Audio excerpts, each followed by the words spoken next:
Imagine you wake up tomorrow and your accounts are wiped clean. You have a steady income, but absolutely zero saved. To rebuild, you don't need a quick cash strategy, you need a behavioral system governed by 7 specific rules. Most of us tell ourselves we will finally start saving this month.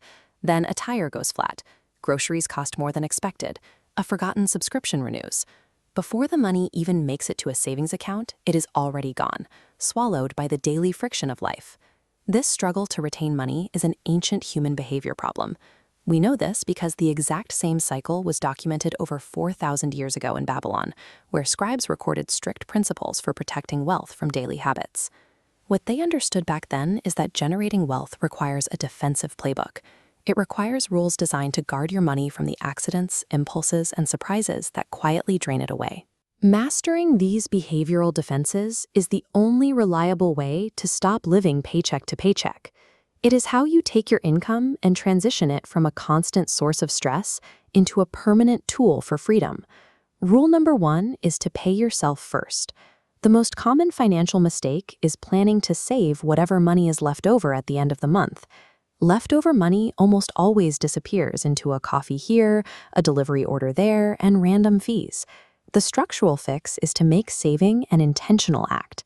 When your paycheck hits, the very first stop must be a separate savings bucket. You move that money before you pay a single bill, forcing you to adjust your spending to whatever is actually left. Rule 2 tackles what economists call lifestyle inflation. This is the psychological tendency for your spending to automatically increase the exact moment your salary goes up. This chart illustrates the trap.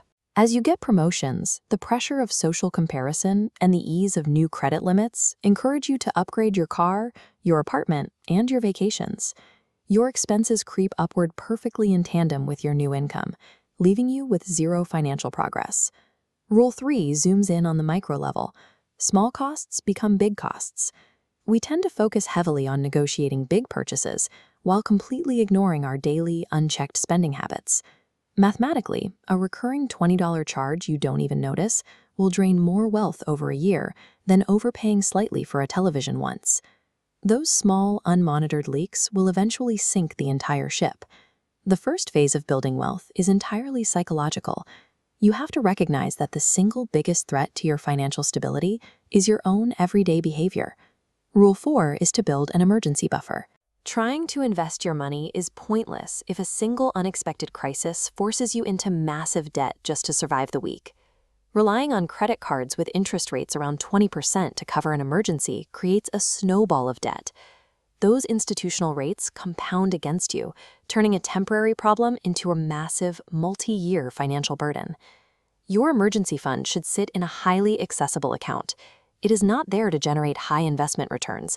Its entire purpose is to act as a wall between you and panic. Rule 5 is understanding that cheapest isn't always cheapest. A low-quality product that breaks and needs replacing every 6 months ultimately drains more cash than a quality item bought once. You have to evaluate the total, long-term cost of ownership over the immediate price tag. Rule 6 is that time matters as much as money. This chart shows an area of growth comparing a small amount of money invested early in life versus a much larger amount invested decades later. Because of compound growth, your earliest dollars work significantly harder than the dollars you save in your 40s. The harsh mathematical reality is that time is the one asset you simply cannot buy back. Once you establish these protective buffers and put time on your side, you cross a threshold. You stop playing defense just to survive, and you begin actively building financial momentum. That brings us to Rule 7. Money should buy options.